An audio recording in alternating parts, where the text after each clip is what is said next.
Data literacy, insight, and then driving decisions. What does this mean? Can anyone explain what is data? It's a basic thing. Okay, collecting informations. What else? So data is nothing but information, right? How many students are present here is an information, is a data. How I use is a different thing. How many people are attentive in this class is an information. How I use it is a different part. How many of us are wearing blue shirt, including myself, is a data. How I use it is a different thing. So the point what I'm trying to make is, it's called as data literacy. So the data is everywhere. I don't know if you would have heard it, seen it. Uh, Mukesh Ambani he talks a lot about data. When he moved to, when he actually started with Jio as a telecom, he was a lot about data. And the same goes with other entrepreneur and big guys also. That data is, they call it data as a fuel. It's a new oil. And why they have been very vocal about not moving the data centers outside India. I mean, you see Adani, it has nothing to do with him, is with his other business groups and the data centers that he's building up. I mean, think about it. Why? Because they want to have a control of the data. They want to capture that this data, they have this information. And the point I'm trying to say here is that the data available, utilization and insights actually helps you to shine in your organization. So let's take another example and then I think I'll move on. Data being available, then kind of analyzing the data and taking decisions on the data is actually the organizations actually work on.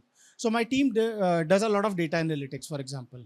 So based on the data analytics, we tell that what is our capacities that we are actually working on, what is our product portfolios, what is our volumes, and then based on that, my front-end team actually goes and sell this to the customers. Because let's take an example. iPhone 15, 16 is coming every year. But then the predictability of that is actually all driven by data. At what time the development will happen of the software, what time the hardware will be done, what time you will have the integration, what time you will do the testing, what time you will the interoperability with the vendor. So all this is chain of events. It includes resources in terms of equipment, material, suppliers, also manpower. So all this goes as a part of a data planning. So keep that in mind, that whenever you see a piece of information, how you are actually using it. Next two, please. One more. So, you have to always look for data being available to being analyzed and then coming to an actionable information.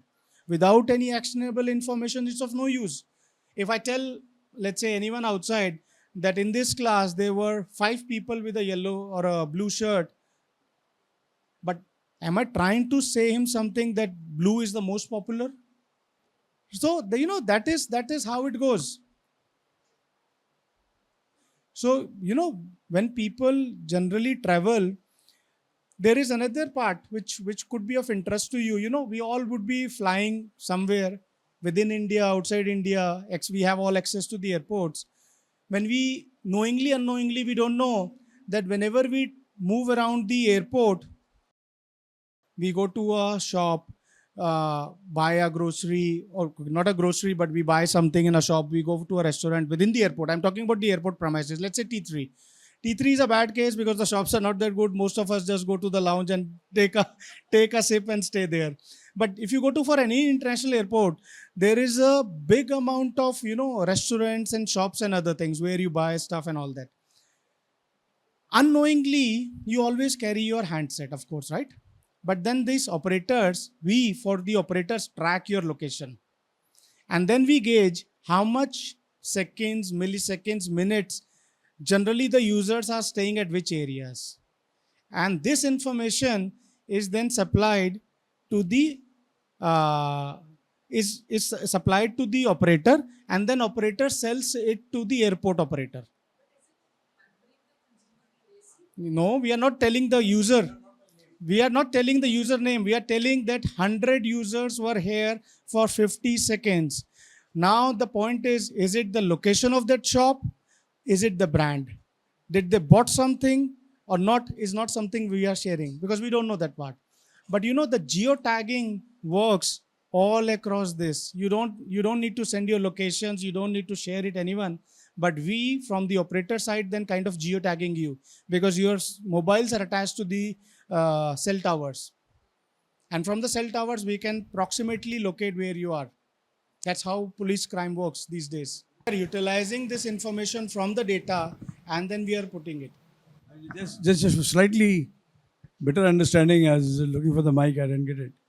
The classical definition of data is set of observed inferred values. Correct. There's a classical definition of data. A set of observed oblique inferred values. They found out that there were very few females at the female perfume counters. There were only males. So, That shows how much men care about women. Sir, the research by AC Nielsen, that data says that 80% of the male perfumes are bought by females. Females. That's a study. Okay. Entrepreneurial mindset. So it's not about you being an entrepreneur or not. So that is one aspect of it. So when you get out of your college, whether after a BBA, I'm sure the BBA students will be doing their masters in one form or the other. MBAs are already masters. You may still go for higher studies into PhD and all. But always keep that in mind. A life of an entrepreneur always starts from the beginning. I am in my 40s. Anyone in 50s or 60s is hardly getting into an entrepreneur stage.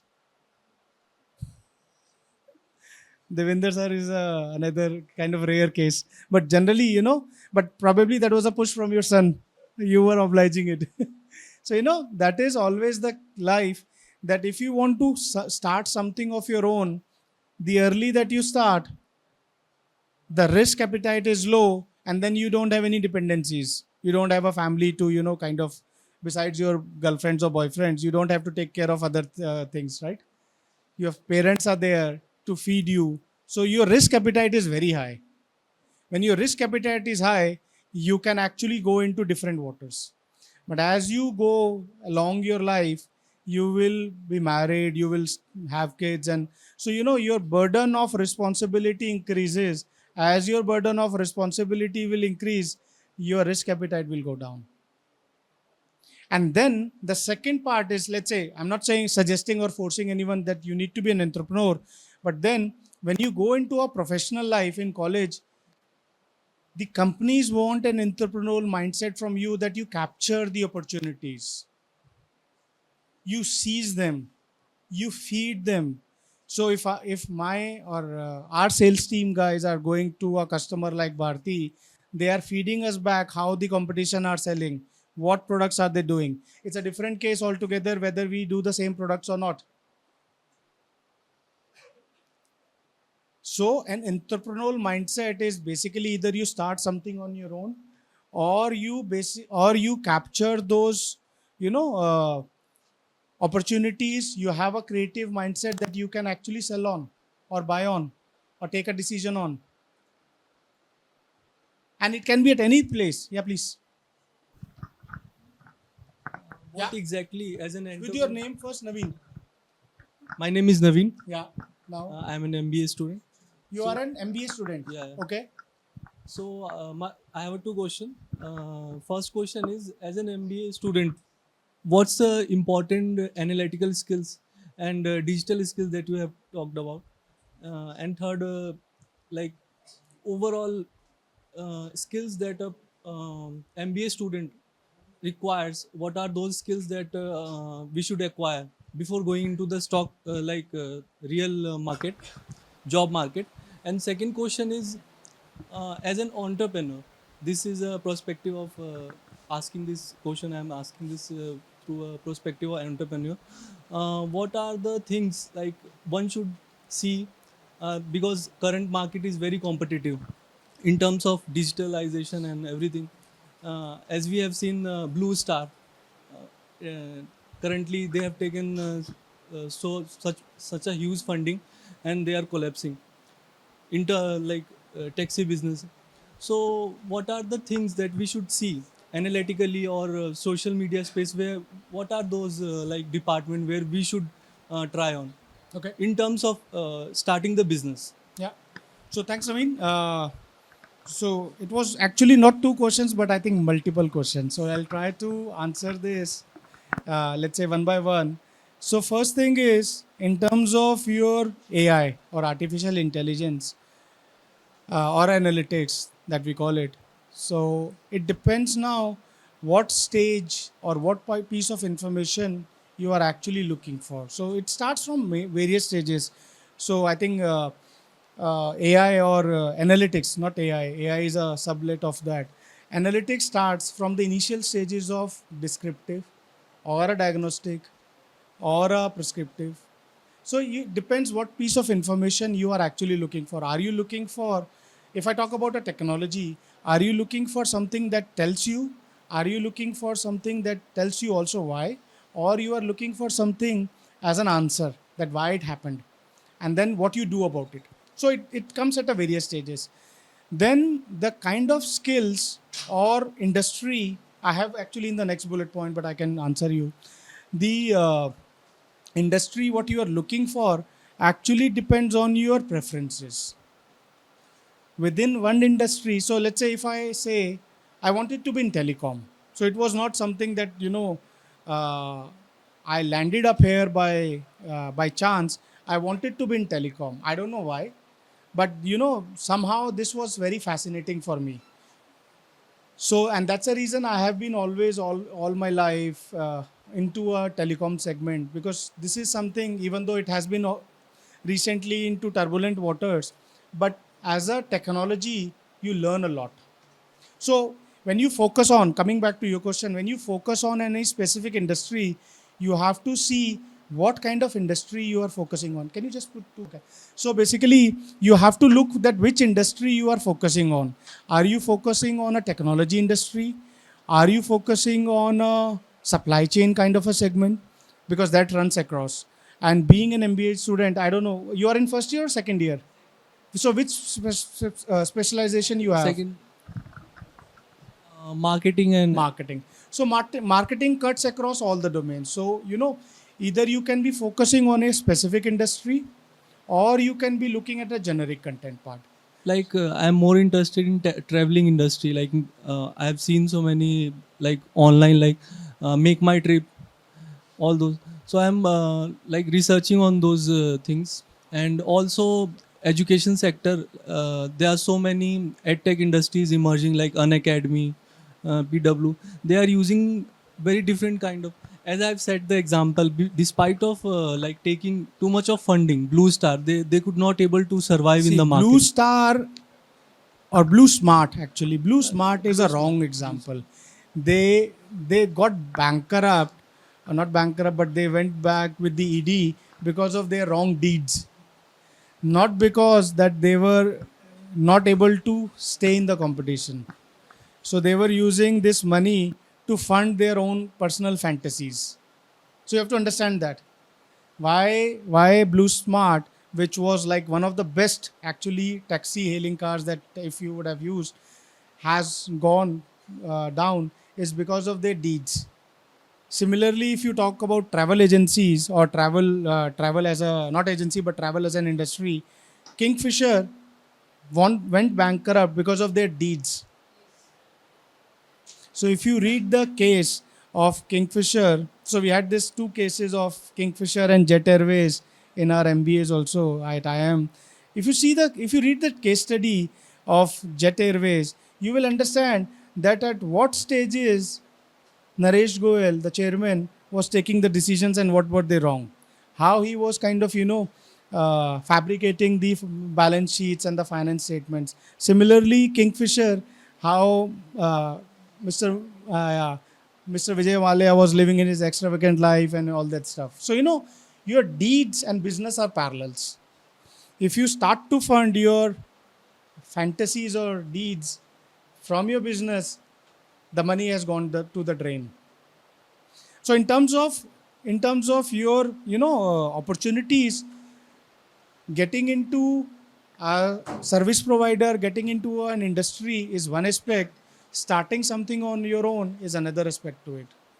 So generally, if you don't have a travel background or a travel industry background, it is always good that you get an industry experience first, because it's a different ball game altogether. And then once you have captured the basics of it, then you try to move out. If you want to start something of your own, especially in travel, there's ample amount of things. Same goes with education. If you would see, most of these educationalists have actually moved into the same direction. So you need to get a control of it. You cannot just say today I'm starting an app which is XYZ, and there are no professors, there are no enablers, no students, nothing. So you have to connect those dots first somehow. Baiju was an example. He started from a class. Baiju Ravindran started from a class. He got famous because whatever he was teaching, the students were excelling in those exams. Then he started expanding because the demand rose up. And then during the COVID, he saw an opportunity that he can make it like a multi-billion company, and which he did. 22 billion was the peak. And then now he's kind of bankrupt and hiding behind. So it all depends what you want to do, but you have to first get into the field, get an exposure, and then do it. Other option is always that you want to just try, and you have some kind of a mentor or someone who can help you out. Let's move on next. So global competencies, I'll not spend much of a time. It's all about how do you interact with people when you're working in a global. Yeah, please. Yes. Aryan. Sir, as you said, you need to get experience and get exposure. So how one can get exposure if we are in initial stage? So initial stage, as in that you are out of your college, or in the company at the initial stage. We can take it both way, क्योंकि sir start तो कभी भी कर सकते हैं, जरूरी नहीं है कि कॉलेज के बाद ही start किया जाए. So there are. So I'm assuming that you are actually asking from a entrepreneur kind of a mindset. So you have to always see there are different ways of how you can set up your own business. One way is you get an experience, you get the contacts, and then you venture it out. That I want to start up on my own. So I don't know if you have studied this case of Flipkarts, the Bansals. They were working actually with Amazon before they decided that they would venture out and start something of their own in India. And they came with this Flipkart. Flipkart started with the book selling, same as what Amazon used to do at that time. And that's where it started. Netflix was a rental hailing company which used to courier DVDs. And then it evolved from a CD courier company to a streaming company that we know today. So it all depends where do you want to start, how you start. So there are different ways. You can get out and you have a great idea in your mind, and then you want to go and sell it. But then you have to establish the contacts. Let's say travel was as a. So that's what I'm. Exposure, वही मैं कह रहा हूँ ना, exposure कैसे आएगा आपके पास? You will get the exposure when you get to the field. Either you get to the field either while working with a firm, option number one, or option number two is that you have an idea and then you start connecting with people. So let's take an example. What is in your mind? So telemedicine does what? So what all you need? What all you need in this? So first thing, what you need? So yeah, you're right. So let's start with this example that you get in touch with, let's say, 5 doctors. You created an app which will give a teleconsultation, right? You have a doctors established, their availability is done, and you have an app which is working, right? You start distributing this pamphlets or a word of mouth within your class. Do you think that people will start using it? So that's the starting point. That is a starting point, that you will start with your family, you will start with your friends, you will start with your society, and then you start to spread out. Now, the likelihood of a startup venturing into a kind of a unicorn is like 1 in maybe million or 1 in lakh. But then the ideas are brewed like this only. So you have an idea, you have a concept, and then you start from here. Maybe you start something with your friend next door, and then some point of time he or she will remember, या doctor नहीं मिल रहे, but हाँ वो एक था tele consultation का, let's try that, and it's cheap, it's 100 rupees. So you're not making business money out of it, you are just trying to connect it. So these kind of things have to be started from some place. You can't expect that you would start from 1,000 or a lakh plus people at one go, but you have to start from one.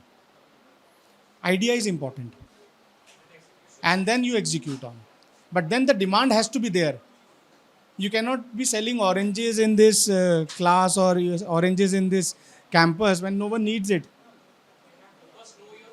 You have to know your audience, you have to know the demand. You cannot create a demand.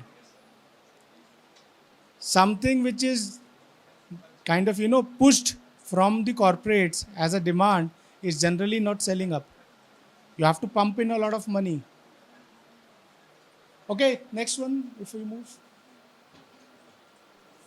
So agility and adaptability, though, is a soft skill, but why I kind of classify this as a professional skill is because as you will move transit from one profile to other, from one department to other, you need to learn new skills. When I came into Nokia, we were on GSM technologies, 2G that we call. We moved into 3G, then 4G, and now 5G. And as we speak about 5G, which is okay, not very much rolled out in India, but we are as a company already investing in 6G, which is 2030 plus. So you have to prepare yourself for 5 years, 6 years down the line, and that is about the adaptability and flexibility, not only from your personal but from your skilling and upskilling. I'll move on. Industry specific knowledge and specializations I already talked about, that you have to focus on which specific industries. If you are looking for, try to learn more about it. When you will go for an interview discussion, it is important that you talk to the interviewer in his or her language. You give him or her some examples, and it will help. It will create a connection that he or she knows about it, and that will where it will differentiate it. Sustainability and social responsibility, I think the buzzwords all across the industries, whether it is the education industry, schools, colleges, or industries further, how we are doing the corporate social responsibilities, how we are actually using the so-called earth as a savior, how we are reducing our wastages, carbon footprints is another thing. It's not very common in India, but if you go fly any European airlines or an American airlines, they will tell you on the booking website itself how much CO emission you are saving if you are going for a direct flight, for example. Yeah. So it doesn't comes back to you. Yeah, they are reflected on the ticket. No, but Digi Yatra is for kind of ease of moving around. Correct. Acha, from that angle, yeah. No. There are two different angles, man. First is that, let's say if I go from Delhi to Mumbai, as an example, if I take a direct flight, or the other option is I go via Jaipur or Hyderabad. So if I'm going via Jaipur and Hyderabad, my carbon emission of the aircraft would be higher. So generally, in India, we always have a mindset whatever is cheap is the best. So we will go for a direct or an indirect flight, whatever is cheap. But then the developed countries or western part of the world also have the other part of carbon emissions. So both these two or three options will show how much of carbon emission you would generate if you go from an indirect flight. That's what I'm saying. The moment it will come back to the user, we will start using it. Yeah, yeah. There you have social security. We don't have social security in India. So we look everything from that angle. That is a different economics discussion we can do a time, that why Indians work in a different way as compared to the other part. Okay, next one, please. So remote work and collaboration is nothing but COVID threw up the world for a toss where no one was going to office, campuses. Though in our company, for example, in Nokia, we have been doing remote work for last 20, 25 years or 30 years, even more. So we were very used to it. For us, nothing changed. But then it gives you an opportunity, a advantage and a drawback, that how you are working. So let's say if I am working 3 days from my home or I'm 2 days at home, I know that what kind of meetings and discussions and other things I have to kind of close within that day. And it doesn't make a difference if I'm in office or I'm at home. For me, I'm more productive at I'm home, because then I'm working with 3, 4 screens. I can do multitasking. The calls always goes on. So for me, it's a 8 hour call or 9 hour call every day. But then that doesn't stops me from responding to chats, the Teams chats, not the WhatsApp chats, the Teams chats that we have, the emails that we have, the presentations that I have to make, the presentations that I have to review. All these things go in parallel. But when I go to office, then there are external disturbances, the friends walk in, you are probably looking into a single screen. So, productivity goes down. So the point here is, look for opportunities and advantages. For me, if my team member is working from anywhere, any part of the world, it doesn't make any difference to me personally. People may object that no, it is rubbish what you are talking. But at the end of the day, if he or she is delivering it, I'm fine. He or she should be available. So if the office hours are certain period, then we make a point that we are available. For people like us, the office hours is like 12 to 14 hours. So it starts up at like 7, 8 and it ends up like at 7, 8 in the evening. But don't look for scapegoats or excuses if you are given a, advantage. And that is what remote work is.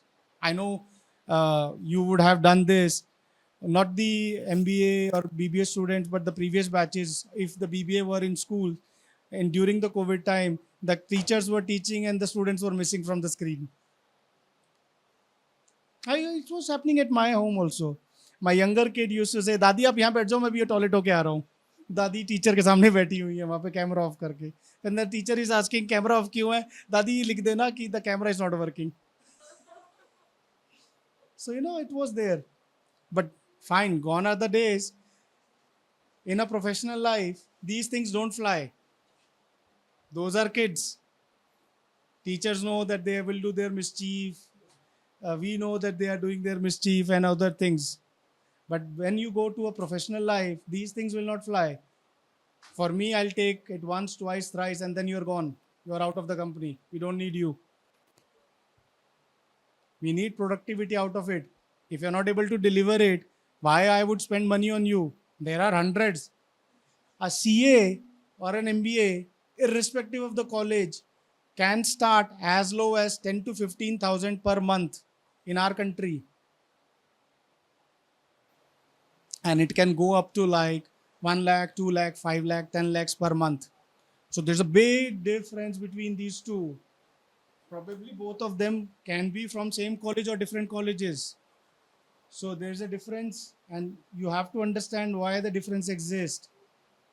If you don't understand the difference, then you're fooling yourself. It's as simple. See, that's what I said at the beginning. It's not about me. It's not about the faculty. It's about you. You have to make your own life. We very uniquely say in our corporate life, if I am calling or any one of team members or any of the department is calling a senior executive, he or she will come and say something and then he's gone. He or she is gone. Who has to face is us. So at the end of the day, we have to make sure that the executive who's coming only speaks what we want to, because tomorrow we have to face it. So point is, at last it is us. who are facing it. So it's not about the executive, it's not about the customer, it's about us. Same is with in this session or in this discussion. Next one, please. So the next portion is about the personal and soft skills. I'll not spend much of time. I'll quickly go through because these are very generic. Can you move to the next one? So communication, leadership, teamwork, critical thinking, time management, networking, and conflict. So some of these areas are very critical when you will get into your professional lives. Why this is important is because it will check your flexibility, your adaptability, and how you are maneuvering on multiple things. You will not get, when you join in a team, you will be probably working with a, kind of a harsh manager. You will be working with a stubborn colleague. You will be working with someone who's very repulsive. But then you can't just leave your job and then go back to your home and say that I'm not working, because the next one could be even worse. So the soft skills is what it matters. You have to understand when you have to say no, when you have to say yes, and actually do you have to say no or not?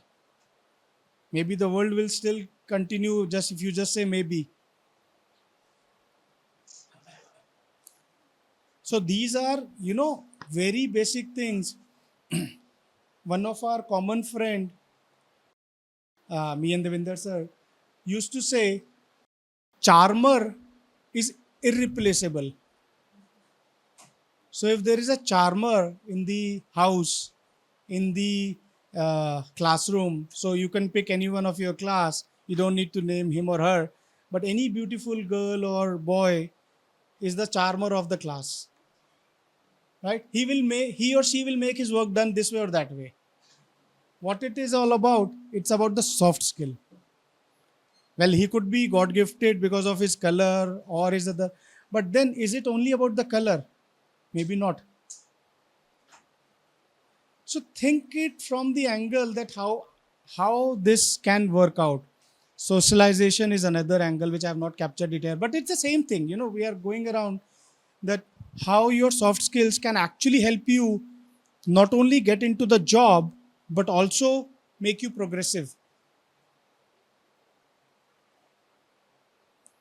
An untidy person who's not dressed up, who's not well prepared in the session can give same answer to as compared to the other person, a girl or a boy who's well dressed up and nicely kept. And if I have to take a decision between two, or any one of you have to take a decision between two, you know who to choose on.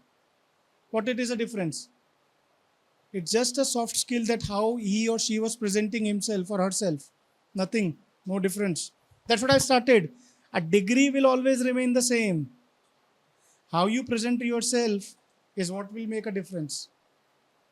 Next one, please. And I think that's the last one. So there are few skills which I'll kind of, explain what we all talked about. It's kind of a summary.